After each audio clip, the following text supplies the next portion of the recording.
నమస్తే మేడం. నమస్తే. Your honour, ఒక విషయం అయితే నేను అడగదలుచుకుంటున్నాను. సో ఈ మధ్య కాలంలో పాపం నిజంగా మేడం మగవాళ్ళు చాలా అమాయకులు, చాలా మంచి పిల్లలు కూడా వాళ్ళు చెప్పాలంటే.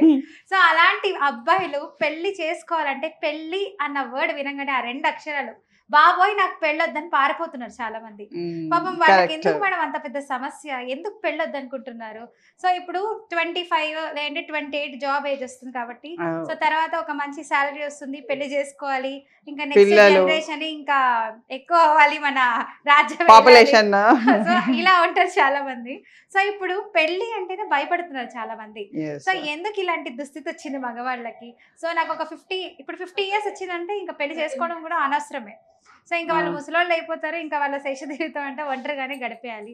సో ఎందుకు ఇలాంటి, అంటే ఒంటరిగా ఉండడానికి ఎందుకు ఇష్టపడుతున్నారు వాళ్ళు, పెళ్లి చేసుకోకుండా ఎందుకు వస్తుంది ఇలాంటివని చెప్పండి. అంటే ఇది సామాజిక స్పృహతో ఆలోచించవలసిన క్వశ్చన్. ఇది you can't answer, like legally accountability తీసుకోలేము. ఇది సామాజిక స్పృహతో మనం ఆలోచించినట్టయితే గతంలో ఏంటి, చాలా మంది మహిళల పైన జరుగుతున్న అఘాత్యాల పైన, అంటే క్రుయాలిటీస్, హింస చర్యలు ఎక్కువ అవ్వడం మూలాన మహిళలు చాలా మంది పెళ్లి చేసుకోకుండా చాలా కాలం వరకు 30s, 40s, 50s కూడా వెళ్ళిపోయినరు. అయితే అదే విధంగా ఇప్పుడు ఏమైంది, ఇప్పుడు రివర్స్ వచ్చేసింది. ఇప్పుడు మా అబ్బాయిలు ఏంటంటే వాళ్ళు 25 దాటిన వాళ్ళు 28కి అంటే స్థిరత్వాన్ని వచ్చినప్పటికీ ఆడవాళ్ళని పెళ్లి చేసుకోవాలంటే ఒకలాంటి మానసిక అధైర్యాన్ని కోల్పోయి వాళ్ళు పెళ్లి చేసుకోవడానికి ముందుకు రావట్లేదు. అది 35కి ఎలా అయిపోయిందంటే situations are very worst category కింద. When you are entered into the job, you are fully involved with the job. Jobless ఉన్నప్పుడు అమ్మాయిల గురించి ఆలోచించే అంత స్థితులలో మగవాళ్ళు ఉండేవాళ్ళు.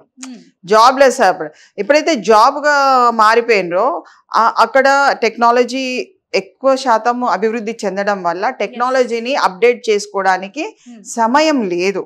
సమయాన్ని టెక్నాలజీకి ట్రైనింగ్స్ కానీ అప్డేట్ చేసుకోవడానికి వాళ్ళ సమయం అంతా ఆ సబ్జెక్ట్లో ఇస్తున్నారు. సో పేరెంట్స్కి ఇప్పుడు స్కూల్లో, కాలేజ్లో ఎట్లా ఉంది, మార్నింగ్ స్కూల్స్కి వెళ్ళడము, ఈవినింగ్ రావడము, సబ్జెక్ట్స్ని చూసుకోవడము, కరికులమ్స్, టైం సరిపోయింది. పేరెంట్స్లో మాట్లాడేంత టైం కూడా లేదు. ఇంటర్మీడియట్ కూడా అట్లానే జరిగిపోతుంది. Because you should work hard. నీకు మంచి ర్యాంక్ వస్తే మంచి పైసలు వస్తాయి, మంచి భార్య వస్తుంది, మంచి భార్య వస్తే మంచి కుటుంబం వస్తుంది. సో ఆ విధంగా పిల్లల్ని ఆ విధంగానే డెవలప్మెంట్ చేస్తున్నారు చాలా మంది పేరెంట్స్. సో అక్కడ ఏమైంది, ఇప్పుడు when you are coming to జాబ్కి, జాబ్లో వాడేమంటాడు, అక్కడ ఉన్న టెక్నికల్గా you should upgrade yourself అంటే అక్కడ కూడా ట్రైనింగ్స్ తీసుకుంటున్నారు. నువ్వు అమ్మాయి గురించి ఆలోచించే టైం కాఫీ టైంలోనో లేకుంటే ఎవరితోనైనా మాట్లాడేటప్పుడే అమ్మాయి గురించి మాట్లాడడం అవుతుంది. సో అక్కడ ఏమవుతుంది, ఇప్పుడు ఇతను ఇష్టపడ్డ అమ్మాయి ఎవరితోనో వెళ్ళి మాట్లాడుతుంటే he's unable to sustain. First కారణం అక్కడ అంటే సూపర్ ఫాస్ట్గా వెళ్ళిపోతుంది కల్చరు. అమ్మాయిలకు ఒక సెలెక్షన్ ఉండదా, ఒక్కటే దగ్గర ఆగిపోరా, మాట్లాడకుండా ఉండలేరు. ఫ్రెండ్షిప్ ఎక్కువైపోతుంది. ఒకరు కాదు, ఇద్దరు కాదు, 3 ఫ్రెండ్షిప్తో మంచిగానే మాట్లాడుతుంది. ఇలాంటి అమ్మాయిని నేను చేసుకుంటే ఎలా అంటే there is a number of questions. Maybe that girl ఎక్కువ అంటే ఒక్కరికంటే 2-3 ఫ్రెండ్షిప్లా ఏంట్రా బాగున్నావా అని కొంచెం సన్నిహితంగా ఉంటే ఈ అమ్మాయి ఇట్లా ఉంది, నా భార్య కూడా అట్లనే ఉంటుందేమో అంటే ఓవర్ ఎక్స్పోజింగ్ థింకింగ్ వలన అమ్మాయి ఇమాజినేషన్ వరల్డ్లో, ఇల్యూజన్లో కొంచెం బతకకపోవచ్చు. బట్ జాబ్ పరంగా చేసే టైంలో నా భార్య నాకే దక్కాలి, నాతోనే ఉండాలి, ఎవరితో మాట్లాడి. ఇంతకు ముందులా ఎలా ఉండే, ఇంట్లో పెట్టి తాళం వేసి వెళ్ళిపోయేవాడు హస్బెండ్. కొంచెం అందంగా ఉండి లేకుంటే కొంచెం మంచిగా ఉండే అమ్మాయిలది ఆ పరిస్థితి అలా ఉండే, తాళం వేసి వెళ్ళిపోయేవాళ్ళు. మళ్ళీ అతను వచ్చి తాళం తీసిన తర్వాతనే ఇంట్లో భార్య పిల్ల అట్లా చూసుకునేవాళ్ళు. సో అంటే ఆ స్థితి నుంచి ఇప్పుడు they are coming outside working లో ఉన్నప్పుడు చాలా మంది అమ్మాయిలు ఏదో పని మీద అవకాశం ఉంటుంది. ఆ అవకాశంలో వాళ్ళు నెగిటివ్ థింకింగ్లో వెళ్ళిపోతున్నారు. సో నా భార్య ఇలాగనే ఉంటుంది అంటే ఇంతమందితో మాట్లాడితే నేను నా బతికెట్లా, నన్ను చూడదో, నన్ను మళ్ళీ నెగ్లెక్ట్ చేసి వెళ్ళిపోతుందేమో అన్న ఓవర్ థింకింగ్ కూడా ఉండొచ్చు దాంట్లో ఒక కారణము. బట్ ఇంకోటి ఏంటంటే హింసకు సంబంధించిన భార్యాభర్తల గొడవలు ఎక్కువ రావడం మూలాన ఎక్కువ కోర్టు స్థాయికి, ఎక్కువ పోలీస్ స్టేషన్ స్థాయిలకి పోలీసు వాళ్ళు అప్పుడు కొంచెము బాగా పిలవడము చేయడము, రావాలి ఎందుకు రావు అని అంటే ఇలాంటి వర్డ్స్ ఎక్కడెక్కడో వింటారు. ఇంకా సినిమా ఇన్ఫెక్ట్ అంటే రిఫ్లెక్షన్ చాలా పడుతుంది. ఆ రిఫ్లెక్షన్ ఏమైతే అమ్మాయిలు అంటే నా భార్య ఇలా వెళ్ళిపోతుంది, నేను ఇట్లా గడుపుతాను, లేకుంటే తల్లిదండ్రుల పొజిషన్ కూడా ఉండొచ్చు. ఆ పొజిషన్లో చాలా మటుకు కూడా వాళ్ళు సరిగ్గా మాట్లాడలేని పరిస్థితులు కానీ అమ్మాయిలతోని ఎలా మాట్లాడాలో కూడా కొంతమందికి తెలియదు. తల్లిదండ్రుల దగ్గర చాలా నిర్మానుషంగా కామ్ గోయింగ్ లెవెల్లో పెరిగిన పిల్లలు ఉంటారు కదా, వాళ్ళు అమ్మాయిలను చూడడము, వాళ్ళని లైక్ చేయడము, లేకుంటే వాళ్ళతోని బఫెట్కి, లంచ్లకి, లేకుంటే డిన్నర్లకు కానీ, లేకుంటే ఈ పబ్స్కి వెళ్ళడం, అలాంటి పనులు చేయని వాళ్ళ పిల్లలు కూడా కొంతవరకు చాలా ఎఫెక్ట్ అవుతారు. సోషల్ మొబిలిటీ అనేది తక్కువైపోతుంది. ఫ్యామిలీలో కూడా ఏదైనా ఇప్పుడు డివోర్స్ తీసుకుంటున్నారని, లేదంటే వేరే వాళ్ళ ఇంట్లో ఎక్కడో ఒక దగ్గర సమస్య అలా కూడా భయపడుతున్నారు భర్త. ఎందుకంటే తండ్రి భార్యని అంటే తల్లిని ఏ విధంగా చూస్తున్నారో ఆ విధమైన సంఘటనలు ఇతనికి ఎప్పుడు నోటెడ్ అవుతాయి. కాబట్టి ఇతను ఆ రిఫ్లెక్షన్ లో కూడా ఆ యాంగిల్లో కూడా ఆలోచించుకుంటారు. సో మొన్న రీసెంట్ గా కూడా మనం చూసినాము 30, 40, 50 అయినంత వరకు కూడా ఎక్కడ పోకుండా ఒక వ్యక్తి ఇంట్లోనే నిర్మానుషంగా పెళ్లి చేసుకోకుండా భయంతోని బ్రతికిండు. సో అలా అంటే ఎందుకు అలా బ్రతుకుతున్నారు అంటే you are unable to sustain yourself in the society. నీ చదువు ఎక్కడ పోయింది, నీ యొక్క స్థితి, నీ యొక్క ఆలోచన శక్తి ఎక్కడ పోయింది, నువ్వు ఎందుకు బ్రతకలేకపోతున్నావు? సమాజంలో కుటుంబ వ్యవస్థ అన్నది సమాజము. ఒక్క సింగిల్ కుటుంబంతోని 10 సింగిల్ కుటుంబాలు కలిస్తేనే సమాజము. సో సమాజాన్ని నువ్వు దిగువ చేయడానికి నువ్వు పెళ్లి చేసుకోకుండా నువ్వు డిక్లరేషన్ ఇస్తే అది వేరు. భయంతోని, భయ ఆందోళనతోని నువ్వు పెళ్లి చేసుకోకుండా అమ్మాయిలు చెడ్డవాళ్ళు, లేకుంటే ఆ అబ్బాయిలు చెడ్డవాళ్ళు, లేకుంటే నా బ్రతకంతా నాశనం అవుతుంది, ఎలా చేసుకోవాలి, ఆ భయాన్ని నువ్వు you are making yourself worst. అలా చేయవలసిన పరిస్థితి అవసరం లేదు. ఎందుకంటే అందరు మానసికంగా అట్లాంటిది ఏమన్నా నీకు స్టార్టింగ్ స్టేజెస్లలో you can take the counsellings తీసుకొని కొన్ని సేవా ఆర్గనైజేషన్, సేవా counselling, confidential and counselling centres ఉన్నాయి పంజాగుట్టలో, హైదరాబాద్లో అయినా, లేకుంటే ఎవరిది ఎక్కడ ఉంటే వాళ్ళ ప్రాంతంలో ఎక్కడ కౌన్సిలింగ్ సెంటర్స్ ఉన్నా they can go it, they can have a talk for ½ an hour, they can console them self, they can make beautify అంటే వాళ్ళ లైఫ్ని వాళ్ళు బ్యూటిఫుల్గా తయారు చేసుకోవడానికి ఒక స్థితిని ఏర్పాటు చేసుకోవాలి. అంతేగాని రూమ్లలో లాక్ చేసుకొని అక్కడే ఉండి నాకు అమ్మాయిలు ఇలానే ఉంటారు. అమ్మాయిలు అందరూ అలా ఉండరండి. ఎక్కడో ఒక దగ్గర ఒక 2-3% శాతము అమ్మాయిలు రివర్స్ లో ఉండొచ్చు, అంటే అటాకింగ్ మూడ్ లో ఉండొచ్చు, నిన్ను మంచిగా చూసుకోవచ్చు. కానీ 70-80% మహిళలందరూ కూడా సమాజంలో సమాజ స్థితిగతులతోనే బ్రతుకుతారు. కాబట్టి వాళ్ళని నెగ్లెక్ట్ చేయొద్దు. ఎక్కువ శాతం ఎవరున్నారు అన్నది ఇంపార్టెంట్. ఇప్పుడు మన బ్రతుకు తెరువు ఎట్లా అన్నది ఇంపార్టెంట్. నీకు ఒక 40-50 వేలు వచ్చినాయి, ఎలా బ్రతుకుతావు? ఒక 2 పిల్లల్ని ఒక పిల్లగాన్ని కని పెంచి చేసే స్థితిలో ఉండేమో. భయం అన్నది ఇప్పుడు పెంచడానికి, పోషించడానికి నా సంపాదన వాళ్ళకి పెట్టాలా అని అలాంటి అధైర్యమైన మాటలు ఎక్కడైతే అంటారో వాళ్ళు they are in the lower స్టేజ్కి వెళ్ళిపోతున్నారు. తల్లిదండ్రులు కూడా లేదురా సమాజం ఇట్లా, మాకేదో భార్యాభర్తలం మేము ఏదో చేసుకొని బతుకుతున్నాము, మాకు అప్పుడు చెప్పేవాళ్ళు లేరు, చేసేవాళ్ళు లేరు, లేకుంటే మాకు ఒక ట్రైనింగ్స్ లేవు. ఇప్పుడున్న వాళ్ళకి అన్ని ట్రైనింగ్స్ వచ్చినాయి, మానసికంగా, ఫిజికల్ గా how to be A strongest person గా ఉండాలి అన్నది కూడా ట్రైనింగ్స్ వచ్చినాయి. So you can take the trainings, you can implement all the situations. కాబట్టి ఏది కూడా నెగ్లిజెన్సీతోని కాకుండా లైఫ్ని ఒక స్టాటస్గా తీసుకొని అమ్మాయిలంటే భయపడి, అబ్బాయిలంటే భయపడి అన్నది కాకుండా అంటే సమాజ నిర్మాణం మామూలుగా you are a man, she's a women, there is an attraction between them, ఒక కెమిస్ట్రీ ఉంటుంది, ఒక లవబుల్ హోల్ హార్టెడ్నెస్ ఉంటుంది. అందరు మోసం చేసిండ్రని అందరు మోసం చేయలేరు, ఒక అమ్మాయి మోసం చేస్తే ఇంకొక అమ్మాయి మోసం చేయలేదు. So every one has their own life. కర్మఫలాలు అన్నది అంటారు కొంతమంది, అవి కూడా వర్తిస్తాయి అని అంటారు. కానీ నేను చెప్పేది ఏంటంటే ఏది ఉన్నప్పటికీ సిచ్యువేషన్స్ని హ్యాండిల్ చేసుకునే పొజిషన్ని, అడ్మినిస్ట్రేషన్ని నువ్వు డెవలప్మెంట్ చేసుకొని సమాజ నిర్మాణం కోసం, దేశ నిర్మాణం కోసం, నీ నిర్మాణం కోసమే ఉపయోగపడాలి. నీ చదువు, సంస్కారం కానీ నువ్వు రెస్పెక్ట్ ఇవ్వకుంటే ఎవరికన్నా నీకు ఎవరు రెస్పెక్ట్ ఇయ్యరు.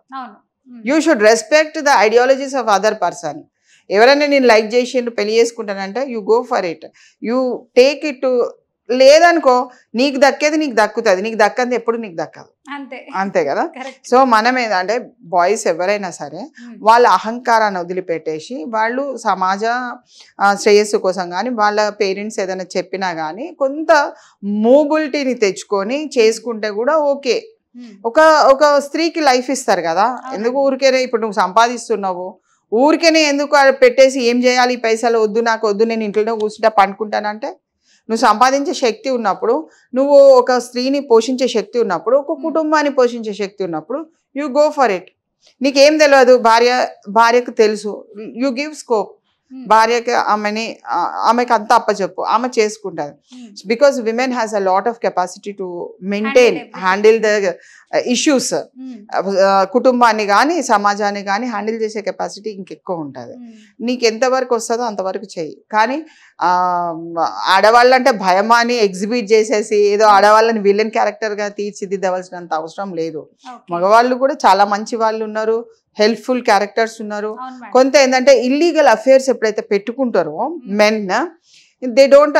ఇప్పుడు ఆమెతో ఒక అమ్మాయితో ఇల్లీగల్ అఫేర్ పెట్టుకున్నారు, ఇంకొక అమ్మాయిని పెళ్లి చేసుకోవడానికి ఇబ్బంది పడతారు, ఆమెను కూడా చీట్ చేసినట్టే కదా. So they are unable that. ఆ కేటగిరీలో ఉన్న వాళ్ళు కూడా చాలా మంది పెళ్లి చేసుకోవట్లేదు, ఎందుకంటే ఇతనికి ఇంకో అఫేర్ ఉంది కాబట్టి ఆమె వేరే వాళ్ళతో ఉన్నది ఎట్లా అని ఒక ఇన్సాటిస్ఫాక్షన్ ఉంటుంది. దక్కితే ఆమె దక్కాలి, లేకుంటే ఎవరితోనే ఉన్నది. లేకుంటే పెళ్ళైన వాళ్ళ మహిళల్ని ఎక్కువ మందిని ఆశించేస్తే అక్కడ కూడా బెడ్చి కొట్టేస్తుంది.